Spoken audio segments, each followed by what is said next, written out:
इधर देखो यूनिट 3 चल रही है हमारा। आज का टॉपिक रहेगा factor affecting of EA, electron affinity.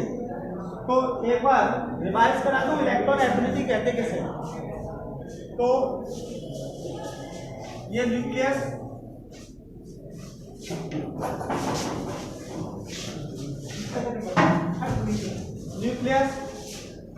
तो ये आपकी वैलेंसी सेल। तो जैसे एनएस एनर्जी में क्या करते थे हम, इस वैलेंसी इलेक्ट्रॉन को रिमूव करते थे। ध्यान करो, एनएस एनर्जी या एनएस एंथैल्पी, तो एनएस एंथैल्पी में क्या करते थे हम, इस इलेक्ट्रॉन को वैलेंसी सेल से रिमूव करते थे। और रिमूव करने के लिए हाई एनर्जी चाहिए। तो रिमूव करने के लिए जो एनर्जी रिक्वायरमेंट थी इस इलेक्ट्रॉन को रिमूव करने के लिए, वो तो कहलाती है एनएस एनर्जी। अब क्या करना है, अपोजिट करना है, इस इलेक्ट्रॉन को वैलेंसी सेल में ऐड करना है। कोई न्यूट्रल या आइसोलेटेड गैसियस एटम, कोई आइसोलेटेड गैसियस एटम है, उसकी वैलेंसी सेल में इलेक्ट्रॉन को ऐड करना है। तो ऐड करने पर जो एनर्जी रिलीज करेगा, वहां एनर्जी क्या हो रही थी, रिक्वायर हो रही थी, यहां एनर्जी रिलीज करता है, it is called electron affinity. वो कहलाएगी इलेक्ट्रॉन एफिनिटी या इलेक्ट्रॉन गेन एंथैल्पी। इसका दूसरा नाम है इलेक्ट्रॉन गेन एंथैल्पी। तो यहां पर अब इसके फैक्टर है, मैंने बताया था कल इन ग्रुप और इन पीरियड में लेफ्ट टू राइट आते हैं, लेफ्ट टू राइट तो इंक्रीज होती है। ये क्या होगी, इंक्रीज, ये इंक्रीज होती है। क्यों? आपको रीजन जैसे एनएस एनर्जी के लिए थे, सेल नंबर सेम थी। भाई ध्यान करो जरा, लेफ्ट टू राइट जा रहे तो सेल नंबर सेम, पीरियड में सेल नंबर सेम रहती है, बट ईएनसी इंक्रीज हो जाता है। ईएनसी इंक्रीज होने पर क्या होगा, न्यूक्लियस और वैलेंसी सेल पर अट्रैक्शन फोर्स इंक्रीज हो जाएगा, अट्रैक्शन फोर्स इंक्रीज होगा। और अट्रैक्शन फोर्स इंक्रीज होगा, इससे इलेक्ट्रॉन को ये अब जल्दी ऐड कर लेगा वैलेंसी सेल में। जो इलेक्ट्रॉन इजीली ऐड हो जाएगा, जो इलेक्ट्रॉन वैलेंसी सेल में इजीली ऐड होगा, उसके पास से मोर एनर्जी रिलीज होगी। और जो इलेक्ट्रॉन, जैसे सपोज करो ये वाला इलेक्ट्रॉन मैंने ऐड कर दिया, अब मैं सेकंड इलेक्ट्रॉन ऐड कर रहा हूं। अब सेकंड इलेक्ट्रॉन ऐड करूंगा तो इस इलेक्ट्रॉन पर क्या है, नेगेटिव चार्ज है, तो इन दोनों पर क्या करेगा, रिपल्शन फोर्स वर्क करने लगेगा। तो फर्स्ट वाला इलेक्ट्रॉन इजीली ऐड होगा, but second electron easily add नहीं होगा। इसलिए डेल्टा एच की वैल्यू फर्स्ट इलेक्ट्रॉन के लिए नेगेटिव, बट डेल्टा एच की वैल्यू सेकंड के लिए पॉजिटिव होती है। ध्यान करो, कल बताया था एंथैल्पी डेल्टा एच की, इसकी नेगेटिव इसकी पॉजिटिव। तो फैक्टर अफेक्टिव में वही है, बट ग्रुप में जा रहे थे टॉप टू बॉटम, तब डिक्रीज हो रही थी। जरा ईएनसी देखो, जरा ईएनसी में क्या था, यहां ग्रुप के अंदर cell number top to bottom जाते इंक्रीज हो जाती थी, top 2 3 4 5 6, but ENC decrease by shielding effect. ENC को डिक्रीज कौन करता है, डिक्रीज कर देता है एसी, शॉर्टकट में एसी बोलता हूं, स्किनिंग इफेक्ट को। तो स्किन इफेक्ट इस ईएनसी की वैल्यू को कम कर देता है। जब ईएनसी की वैल्यू कम हो जाएगी तो इसका मतलब अट्रैक्शन फोर्स डिक्रीज हो गया। ज्यादा कहां से हो जाएगा भाई, ऐसी रिपल्शन फोर्स इंक्रीज होने पर अट्रैक्शन फोर्स डिक्रीज, और अट्रैक्शन फोर्स डिक्रीज हो गया, इस वैलेंसी सेल में जो इलेक्ट्रॉन ऐड कर रहे हैं वो इजीली ऐड नहीं होगा। इसका मतलब लेस एनर्जी रिलीज करेगा ये, और लेस एनर्जी रिलीज करेगा तो आयन एनर्जी क्या होगी, डिक्रीज। तो ये कल एक्सप्लेन किया था, आज का है factor affecting of EA. Factor affecting of E.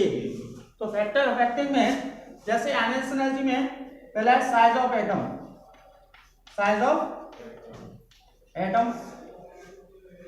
तो साइज ऑफ एटम तो ये इलेक्ट्रॉन एफिनिटी इनवर्सली प्रोपोर्शनल होता है साइज ऑफ एटम। ये इनवर्सली प्रोपोर्शनल होगा साइज ऑफ एटम, मतलब जैसे जैसे साइज ऑफ एटम बिगर होता जाएगा ये की वैल्यू डिक्रीज होती चली जाएगी। अब ऐसा हो क्यों रहा है, तो सीधा सीधा कंपैरिजन करें। एक ग्रुप को पकड़ लो, ये लिथियम,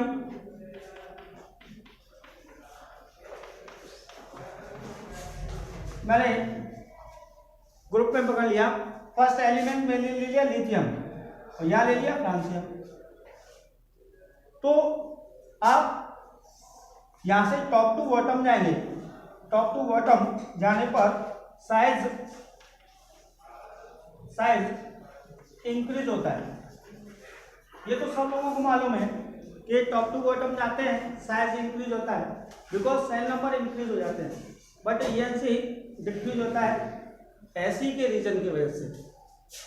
तो साइज इंक्रीज हो रहा है, तो इधर ऐसे सपोज कर लिया मैंने, ये इसका साइज है, क्लियर, साइज बिगर होगा, सपोज दैट ओनली। और लिथियम का साइज ये है, इसका कंपैरिजन कर रहा हूं लिथियम का और फ्रांसियम का, जिससे क्लियर हो जाए कि ये की वैल्यू डिक्रीज क्यों हो रही। जब साइज, तो यहां पर ये वैलेंसी सेल है, वैलेंसी सेल, ये भी वैलेंसी सेल है। अब इस वैलेंसी सेल में मुझे ये इलेक्ट्रॉन ऐड करना है, ये वाला, और इसमें भी मुझे ये इलेक्ट्रॉन ऐड करना है। अब ऐड करने पर यहां पर देखो, यहां न्यूक्लियस और वैलेंसी सेल की डिस्टेंस है वो कैसी होगी, लेस। न्यूक्लियस और वैलेंसी सेल की डिस्टेंस या एटॉमिक रेडियस, इसको क्या बोलेंगे, एटॉमिक रेडियस।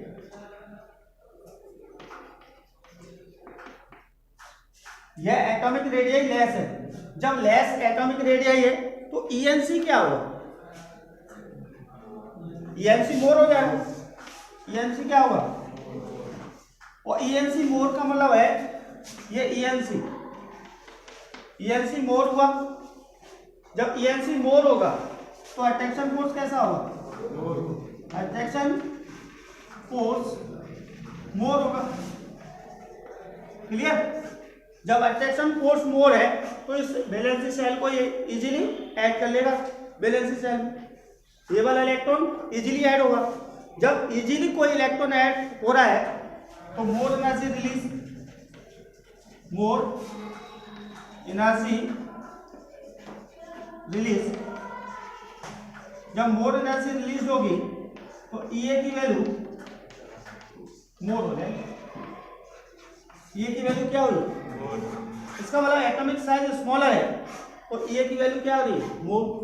अब देखें बिगर पर, जब एटॉमिक साइज बिगर है तो एटॉमिक, इसका एटॉमिक साइज और इसके एटॉमिक साइज में डिफरेंट दिखाई दे रहा है, ये बिगर है ये स्मॉलर है। तो यहां पर एटॉमिक रेडियस पर अटैक करें, एटॉमिक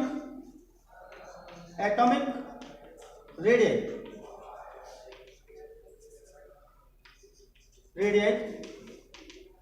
तो यहां पर ये न्यूक्लियस बाय एटॉमिक रेडियस कहते किसे, पहले ही क्लासिफाई कर दिया, distance between valency electron and nucleus.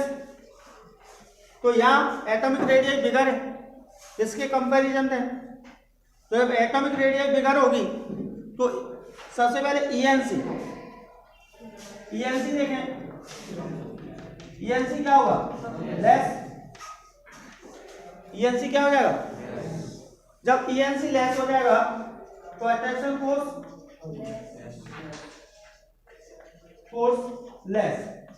जब अट्रैक्शन फोर्स लेस हो जाएगा तो इस वैलेंसी सेल में इलेक्ट्रॉन ऐड करना है, वो electron not easily add, electron not easily add. जब इजीली ऐड नहीं होगा तो रिलीज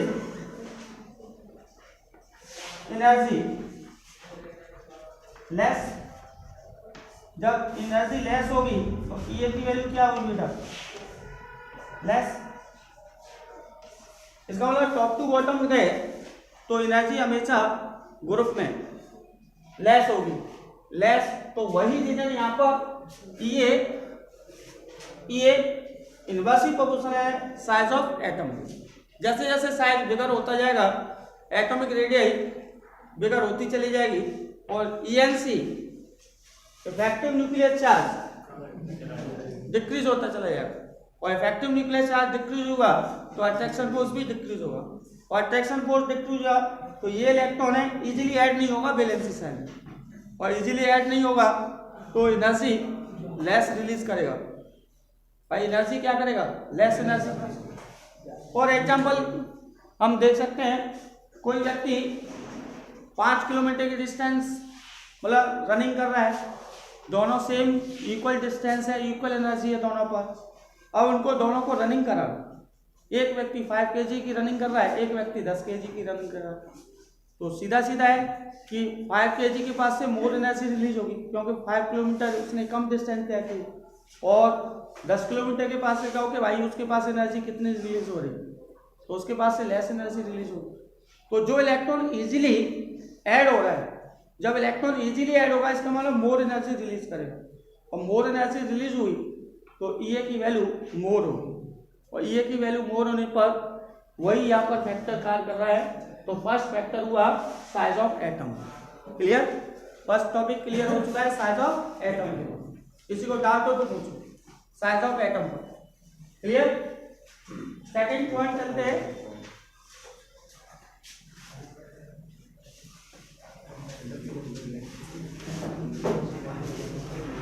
तो पहला फैक्टर हमने निकाल लिया size of atom 1/E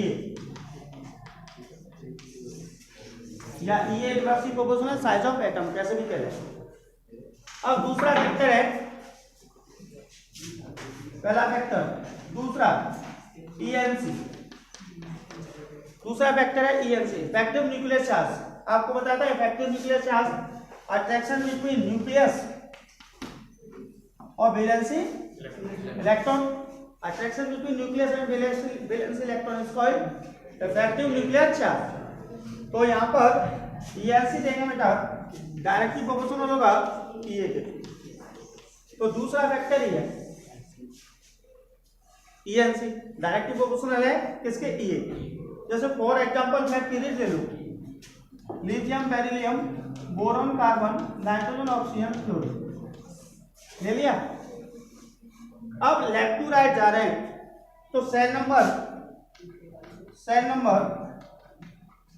2 2 same है but ENC effective nuclear charge यहाँ पर 3 4 5 6 7 8 और 9 और ENC क्या है? Attraction force. तो यहाँ 3 kg की मैग्नेट सपोज करें, 3 kg मैग्नेट है, ये 9 kg की मैग्नेट है, तो किसमें अट्रैक्शन फोर्स मोर होगा? 9 kg। जहाँ अट्रैक्शन फोर्स मोर हुआ तो इसका मतलब है ये वैलेंसी सेल से इलेक्ट्रॉन को इजीली ऐड करेगा।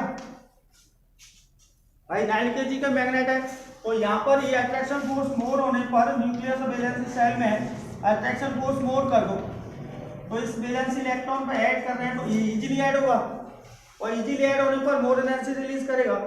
मोर एनर्जी रिलीज करने पर E की वैल्यू क्या होगी? मोर। यही तो है। या E की वैल्यू क्या होगी? क्योंकि ENC क्या है? लेस है। ENC की वैल्यू क्या है? लेस। तो ENC की वैल्यू लेस होने पर लेफ्ट टू राइट जाएंगे तो E की वैल्यू हमेशा इंक्रीज होगी इन पीरियड। तो अब हम फैक्टर पढ़ते हैं ENC। तो सीधा सीधा यहां से ही क्लियर हो रहा है, कल बताया था कि लेफ्ट टू राइट जा रहे हैं तो सीधा सीधा अट्रैक्शन फोर्स इंक्रीज हो रहा है। जब अट्रैक्शन फोर्स इंक्रीज होगा तो इलेक्ट्रॉन इजीली ऐड हो जाएगा और इलेक्ट्रॉन इजीली ऐड होने पर मोर एनर्जी रिलीज करेगा इसलिए ENC डायरेक्टली ऑप्शन होगा ये। सर स्टेबल एटम है अगर कोई जैसे हीलियम।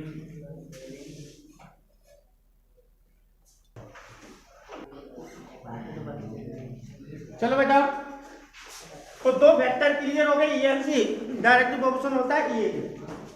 तीसरा वेक्टर देंगे,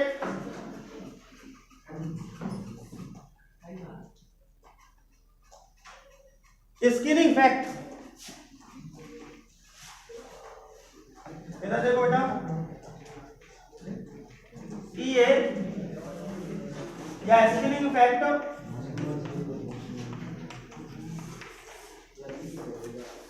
स्किनिंग फैक्टर इन्वर्सली प्रोपोर्शनल होगा ये, क्योंकि जैसे जैसे स्किनिंग फैक्ट, तो स्किनिंग फैक्ट होता क्या है मैंने आपको क्लियर किया था। देखो जरा, ये न्यूक्लियस है और ये वैलेंसी इलेक्ट्रॉन है, ये न्यूक्लियस और ये वैलेंसी इलेक्ट्रॉन। इधर देखें बेटा, ये न्यूक्लियस है, ये वैलेंसी इलेक्ट्रॉन, और ये होती है हमारी ऑर्बिट। ऑर्बिट में प्रेजेंट इलेक्ट्रॉन जिसको बोलेंगे इनर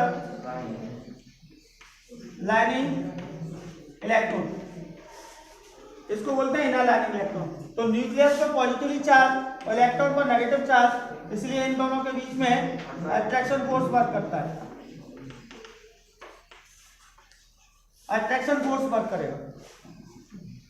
अब बट इनर लाइनिंग इलेक्ट्रॉन पर नेगेटिव चार्ज और वैलेंसी इलेक्ट्रॉन पर नेगेटिव चार्ज, तो यहां क्या वर्क होगा,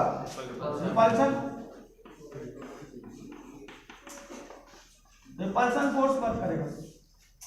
तो ये क्या करता है, जैसे जैसे इनर लाइनिंग में इलेक्ट्रॉन इंक्रीज होते चले जाते हैं, जैसे जैसे इनर लाइनिंग में इलेक्ट्रॉन इंक्रीज होते हैं, तो इनर लाइनिंग में इलेक्ट्रॉन इंक्रीज होने पर क्या होगा कि इस अट्रैक्शन फोर्स को ये डिक्रीजमेंट कर देते हैं। तो decrease by attraction force in inner lining electron is called AC. वो क्या कहलाएगा, एसी। तो एसी का वर्क क्या है समझो यहां से। एसी क्या है, एसी है रिपल्सन फोर्स। एसी है क्या भाई, रिपल्सन फोर्स है। तो एसी क्या है, रिपल्सन फोर्स। और रिपल्सन फोर्स कम किसको कर रहा है, अट्रैक्शन फोर्स को। और जब अट्रैक्शन फोर्स कम हो गया तो ENC कम हुआ। जब ENC कम हो गया तो चेक करो ENC यहां क्या कर रहा है, डिक्रीज।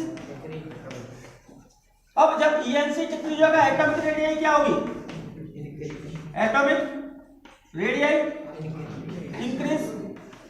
जब एटॉमिक रेडियस इंक्रीज हो गई तो वैलेंसी सेल में जो इलेक्ट्रॉन ऐड कर रहे हैं वो इजीली ऐड नहीं होगा। जब इजीली ऐड नहीं हुआ तो सीधा सीधा ये वैल्यू क्या होगी, डिक्रीज।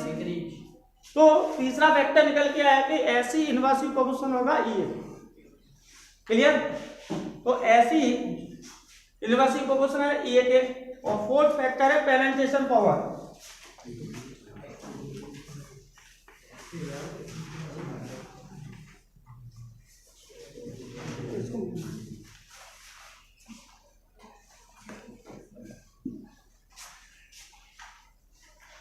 दूसरा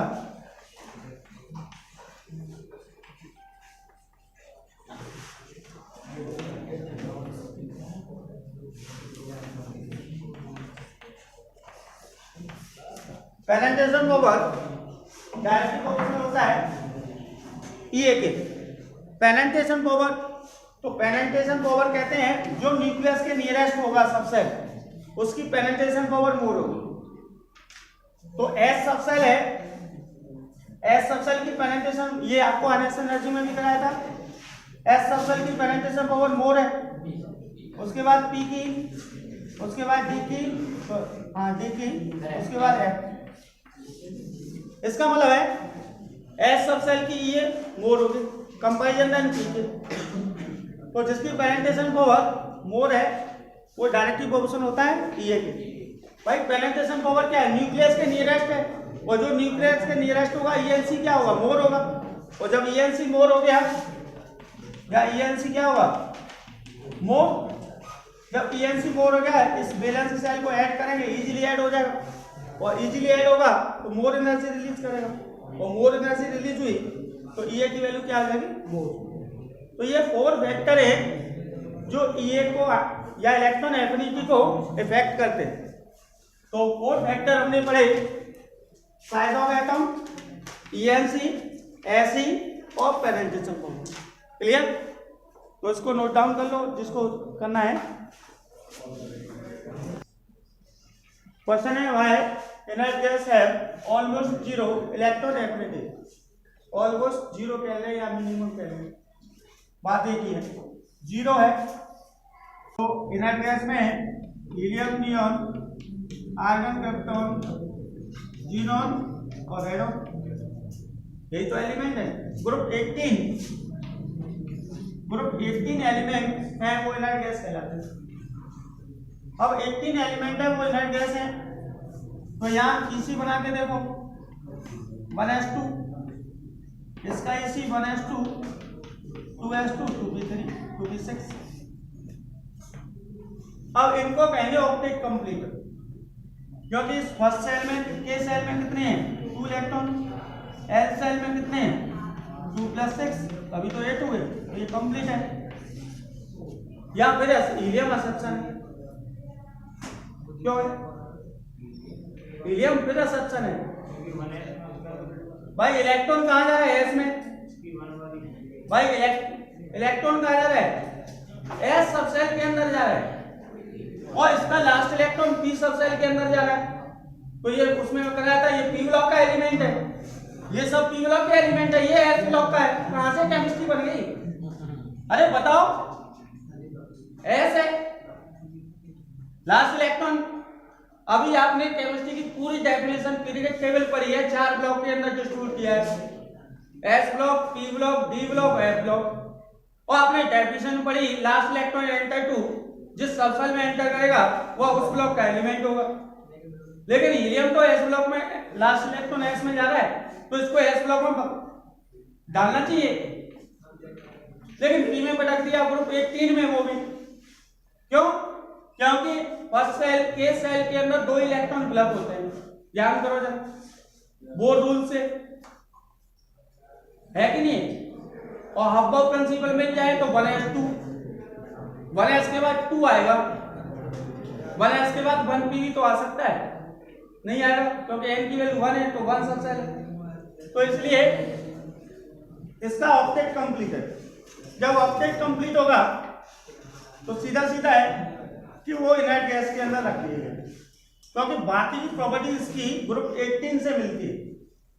इसलिए इसको ना तो हीलियम कोई कंपाउंड बनाता, ऐसे इनर्ट गैस वाले कोई भी एलिमेंट कंपाउंड फॉर्म नहीं करते, लेकिन आजकल फिर वही कहानी फिर आगे जीनोन के कंपाउंड फॉर्म है। आप 12th क्लास पढ़ेंगे HCF2, HCF4, HCF6, HCOF2। तो कहीं ना कहीं वेरिएशन तो केमिस्ट्री के अंदर वेरिएशन अप टू डाउन चलता रहेगा, यहाँ कुछ नहीं खाया जा सकता, बस जो थ्योरेटिकल एक्सपेरिमेंट वैल्यू करके रख गए हैं उसको हम पढ़ा रहे हैं। अब अपनी साइकोलॉजी दौड़ाएंगे तो कहीं ना कहीं वेरिएशन आना चालू हो जाएगा, कहीं वेक्टर कर रहा है ऊपर और दूसरे में वेक्टर कर दिया नीचे। बहुत सारे केस ऐसे हैं जहां एक ही वेक्टर वर्क नहीं कर रहा, वहां अलग वेक्टर लगा दिया। तो यहाँ पर आता कौन है, ये भी है जहां एक्सेप्शन प्रोड्यूस हो रहा है, वही केस एग्जाम में आएंगे, तो उन्हीं को आपको लर्न करना है।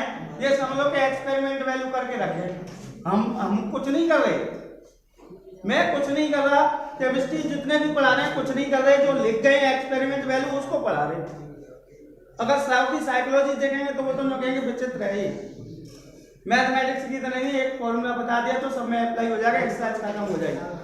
यहाँ एक कदम चलना है, एक कदम के बाद सोचना पड़ेगा कि चारों साइड देखो कहीं कोई किधर से आ तो नहीं रहा,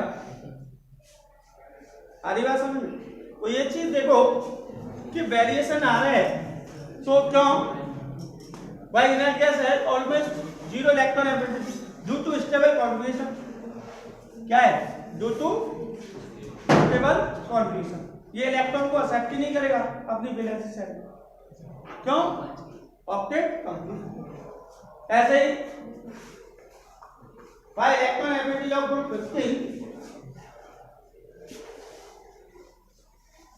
group 15 और ग्रुप 14 का कंपैरिजन कर रहा हूं। नाना पाटेकर और कौन सी गीता, ये ग्रुप 15 है और ग्रुप 14, इसकी ये है वो लेस है और इसकी ये है मोर है। और अभी आपने पढ़ाया, इधर देखो बेटा, size of atom universal proportional है, ये कि अभी पढ़ चुके हैं आप। तो इधर देखें साइज ऑफ एटम, देखो नाना particle, lithium, beryllium, boron,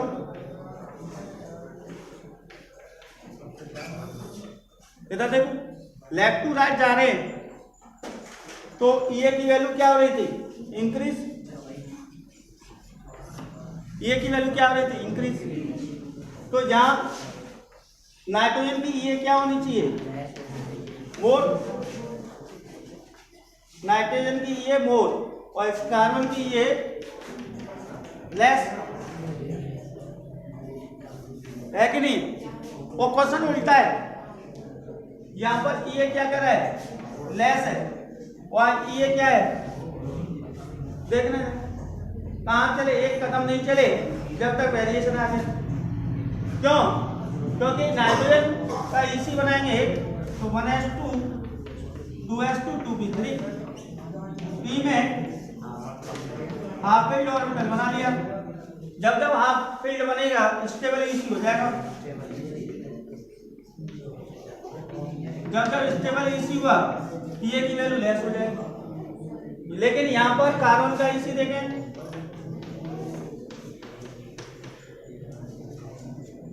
one S to 2s2 2p4 2p2, इधर देखो दो इलेक्ट्रॉन, लेकिन इसकी हाफ फील्ड नहीं है। जब हाफ फील्ड नहीं होगा तो ये क्या हो जाएगा, जब जब हाफ फील्ड और फुल फील्ड बने ये हमेशा लेस हो जाएगी या जीरो हो जाएगी, मिनिमम मान लें या लेस मान लें। तो ये ध्यान रखो, कंपैरिजन कहाँ आ सकता है, ग्रुप का कोई भी, फास्फोरस सल्फर का दे दे, आर्सेनिक जी का दे दे, क्लियर, तो कुछ भी कंपैरिजन दे सकता है। तो ये ध्यान रखो, ग्रुप 14 और 15 के लिए ई, ठीक है। दूसरा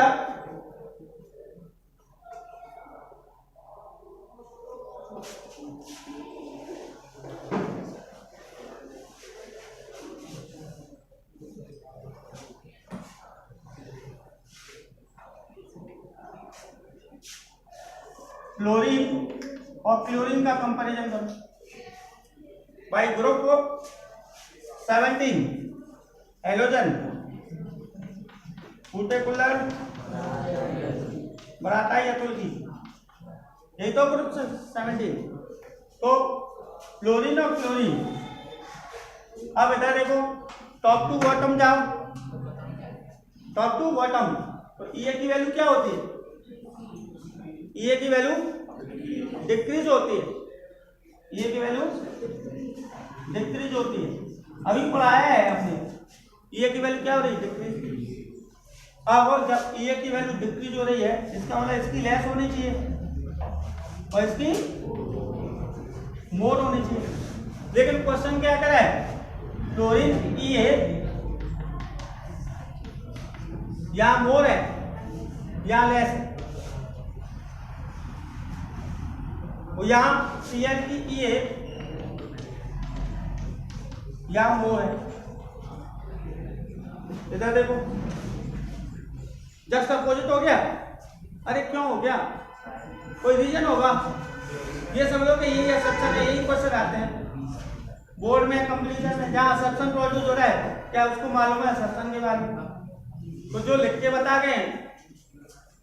तो मैं तो ये कह रहा हूं Cl और Br का कंपैरिजन फिर क्यों नहीं किया भाई? Cl और Br का कंपैरिजन क्यों किया?